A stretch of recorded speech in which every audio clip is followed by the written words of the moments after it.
ರಾಜ್ಯದಲ್ಲಿ ಇವತ್ತು ಲಕ್ಷಾಂತರ ವಿದ್ಯಾರ್ಥಿಗಳು ತಮ್ಮ ಭವಿಷ್ಯವನ್ನು ರೂಪಿಸಿಕೊಳ್ಳತಕ್ಕಂಥ ನಿಟ್ಟಿನಲ್ಲಿ ಇವತ್ತೇನು ಪರದಾಡ್ತಾ ಇದ್ದಾರೆ.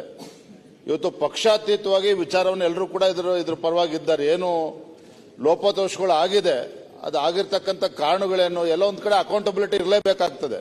ಯಾಕಂದ್ರೆ ಇದು ಹಲವಾರು ವರ್ಷಗಳಿಂದ ಪರೀಕ್ಷೆಗಳು ಆಗೋದು, ಪರೀಕ್ಷೆ ಆದ್ಮೇಲೆ ಅದು ಫಲಿತಾಂಶ ಹೊರಬರೋದಿಲ್ಲ, ಫಲಿತಾಂಶ ಹೊರ ಬಂದ ಮೇಲೆ ಅದು ಇಂಟರ್ವ್ಯೂ ಬರೋದಿಲ್ಲ. ಈ ರೀತಿ ಅನೇಕ ಲೋಪದೋಷಗಳು ಕಳೆದ ಹಲವಾರು ವರ್ಷಗಳಿಂದ ನಿರಂತರವಾಗಿ ಬರ್ತಾ ಇದೆ. ಬಟ್ ಈಗ ಏನು ಗಂಭೀರವಾಗಿದ್ದಿರ್ತಕ್ಕಂಥ ಪ್ರಶ್ನೆ ಏನಿದೆ, ಇದು ಒಂದು ತಾರ್ಕಿಕ ಅಂತ್ಯಕ್ಕೆ ಹೋಗಲೇಬೇಕಾಗ್ತದೆ.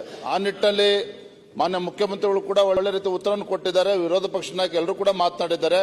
ಒಂದು ಲಾಜಿಕಲ್ ಎಂಡಿಗೆ ಹೋಗಲೇಬೇಕಾಗ್ತದೆ. ಆ ವಿದ್ಯಾರ್ಥಿಗಳ ಭವಿಷ್ಯ ಏನಿದೆ ಅದು ಅನ್ಯಾಯ ಆಗಬಾರದು. ಏಜ್ ರಿಲ್ಯಾಕ್ಸೇಷನ್ ಕೂಡ ಆಗಬೇಕು, ಮರುಪರೀಕ್ಷೆನೂ ಆಗಬೇಕು. ಒಂದು ಪದೇ ಪದೇ ಈ ರೀತಿ ಪುನರಾವರ್ತನೆ ಆಗದ ರೀತಿಯಲ್ಲಿ ಸರ್ಕಾರ ಇದ್ರ ಬಗ್ಗೆ ಬಿಗಿಯಾದ ರೀತಿಯಲ್ಲಿ ಕ್ರಮವನ್ನು ಕೈಗೊಳ್ಳಬೇಕು. ರಾಜ್ಯದಲ್ಲಿ ಇವತ್ತು ಲಕ್ಷಾಂತರ ವಿದ್ಯಾರ್ಥಿಗಳು ತಮ್ಮ ಭವಿಷ್ಯವನ್ನು ರೂಪಿಸಿಕೊಳ್ಳತಕ್ಕಂಥ ನಿಟ್ಟಿನಲ್ಲಿ ಇವತ್ತೇನು ಪರದಾಡ್ತಾ ಇದ್ದಾರೆ.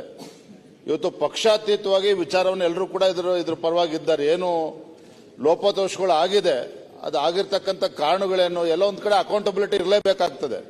ಯಾಕಂದ್ರೆ ಇದು ಹಲವಾರು ವರ್ಷಗಳಿಂದ ಪರೀಕ್ಷೆಗಳು ಆಗೋದು, ಪರೀಕ್ಷೆ ಆದ್ಮೇಲೆ ಅದು ಫಲಿತಾಂಶ ಹೊರಬರೋದಿಲ್ಲ, ಫಲಿತಾಂಶ ಹೊರ ಬಂದ ಮೇಲೆ ಅದು ಇಂಟರ್ವ್ಯೂ ಬರೋದಿಲ್ಲ. ಈ ರೀತಿ ಅನೇಕ ಲೋಪದೋಷಗಳು ಕಳೆದ ಹಲವಾರು ವರ್ಷಗಳಿಂದ ನಿರಂತರವಾಗಿ ಬರ್ತಾ ಇದೆ. ಬಟ್ ಈಗ ಏನು ಗಂಭೀರವಾಗಿದ್ದಿರ್ತಕ್ಕಂಥ ಪ್ರಶ್ನೆ ಏನಿದೆ, ಇದು ಒಂದು ತಾರ್ಕಿಕ ಅಂತ್ಯಕ್ಕೆ ಹೋಗಲೇಬೇಕಾಗ್ತದೆ. ಆ ನಿಟ್ಟಿನಲ್ಲಿ ಮಾನ್ಯ ಮುಖ್ಯಮಂತ್ರಿಗಳು ಕೂಡ ಒಳ್ಳೆ ರೀತಿ ಉತ್ತರವನ್ನು ಕೊಟ್ಟಿದ್ದಾರೆ. ವಿರೋಧ ಪಕ್ಷ ನಾಯಕ ಎಲ್ಲರೂ ಕೂಡ ಮಾತನಾಡಿದ್ದಾರೆ.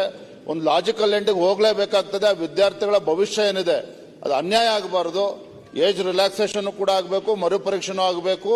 ಒಂದು ಪದೇ ಪದೇ ಈ ರೀತಿ ಪುನರಾವರ್ತನೆ ಆಗದ ರೀತಿಯಲ್ಲಿ ಸರ್ಕಾರ ಇದ್ರ ಬಗ್ಗೆ ಬಿಗಿಯಾದ ರೀತಿಯಲ್ಲಿ ಕ್ರಮವನ್ನು ಕೈಗೊಳ್ಳಬೇಕು.